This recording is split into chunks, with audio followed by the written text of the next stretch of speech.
Hello guys! Hello. This is for Aquarius. Welcome dito sa aking channel, Aquarius. Tingnan natin kung anong messages, vibration, gabay energy para sa inyong lahat. So, this is for April 13 to 19, 2026. Aquarius, number 18, number 9.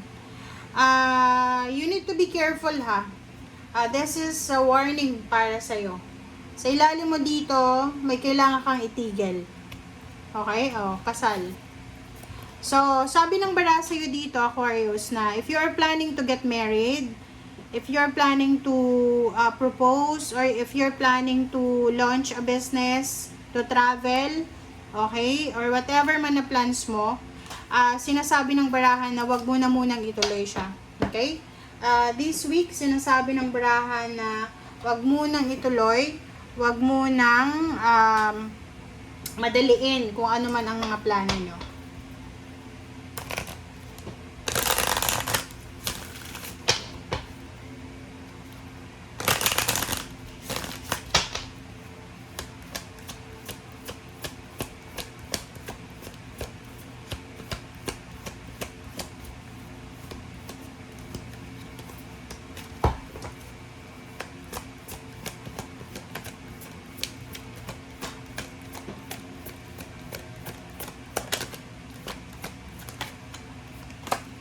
Okay, you and your loved ones are safe. New Moon and Cancer.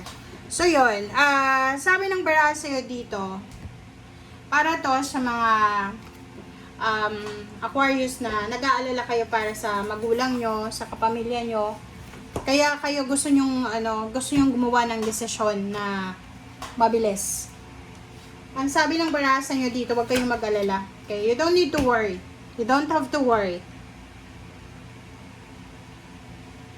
You and your loved ones are safe. Safe na safe sila. Ano bang inaalala mo? Pwedeng nag-aalala ka para sa kapamilya mo na nasa ibang bansa, kapamilya na malayo sa'yo, kapamilya na may sakit, lalo na kung tungkol ito sa parents mo or kapatid. Alright, let's check. Okay, 6 of Swords, Strength, Emperor. Diba? Ang sabi ng bara sa'yo dito na you're planning to relocate, you're planning to travel.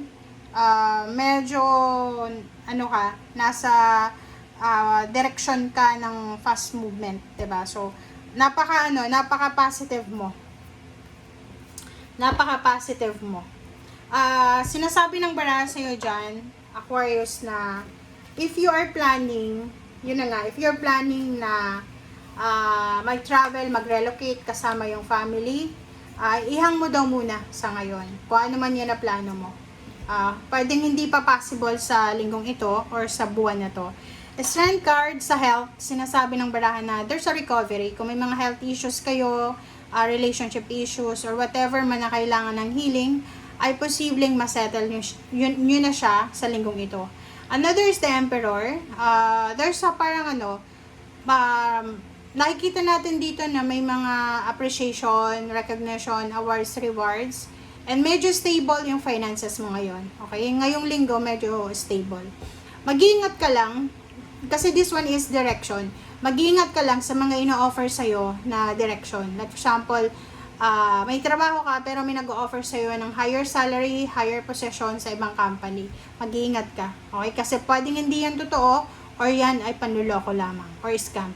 Especially dito, if you're planning to migrate, to other country, gusto mong magtrabaho sa ibang bansa, or kung nasa ibang bansa ka na, gusto mo pa na pumunta ng mas mayaman na bansa, ngayong linggo, huwag kang makikipag-deal sa mga agencies or kung saan pa man, kasi pwede kang ma-scam.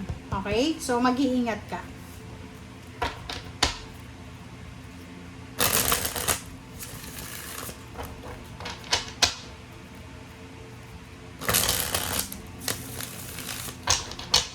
Okay, 6 of Swords.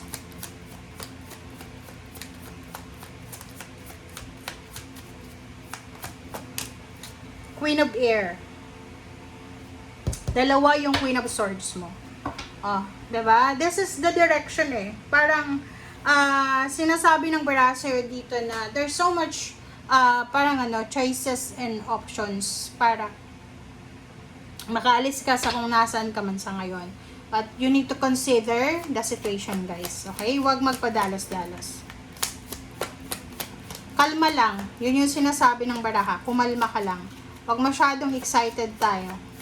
Huwag ka din magpapaniwala sa mga online, like mga offer, mga links na yan, mga URL na kiklik mo, or kung ano pa man, ibibigay mong password or whatever. Mag-iingat ka.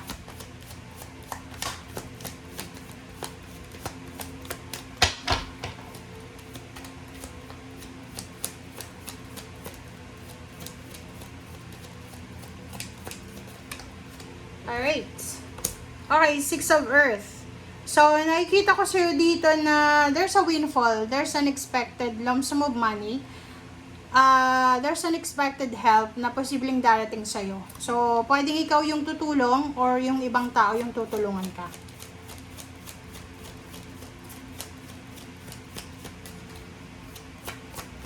Okay, the Emperor.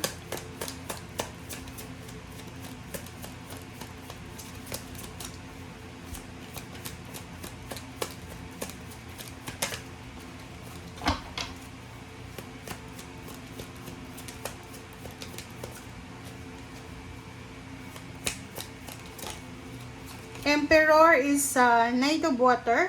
So, sinasabi ng bara sa'yo dito na kumalma ka lang. Okay? Kalma lang. Wag tayong masyadong nervyoso or wag tayong masyadong excited sa linggong ito. Yung bang halimbawa, kung may hinihintay ka tapos hindi dumarating, pasensya lang o maghintay ka lang. And dito sa emotion, sinasabi ng baraha, you need to control your emotions. Okay? Emotion natin ang kailangan natin kontrolin sa ngayon. Wag kung ano pa man, kundi yung emotion natin, yung reactions natin sa mga posibleng mangyayari.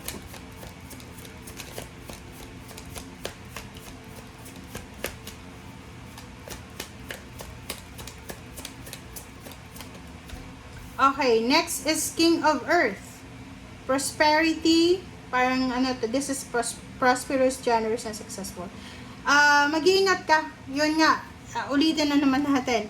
Mag-iingat ka dito sa pakikipag-deal about sa money. Paghawak ng pera, pagperma ng kontrata, dokumento, papeles, lump sum of money, cash, or kung ano man to na online, or basta mag-iingat tayo tungkol sa pagkakaperahan sa linggong ito. And Queen of Swords. Queen of Swords, Zero the Fool. Oh, sinasabi ng bara sa'yo dito na huwag kang magpanik, huwag kang mag-alala. Kasi mayroon na niluluto sa'yo ang universe na new beginnings. Kailangan mo lang na magtiwala. Magtiwala ka sa Panginoon, sa universe, sa sarili mo, sa kakayanan mo. Kasi there's a new beginnings coming para sa'yo. And you just need to focus dyan sa kung anong darating na yan. Don't worry, you and your loved ones are safe. This is safe. Sa kung ano pa man to na magsisimula sa'yo. Okay? Thank you guys. Bye!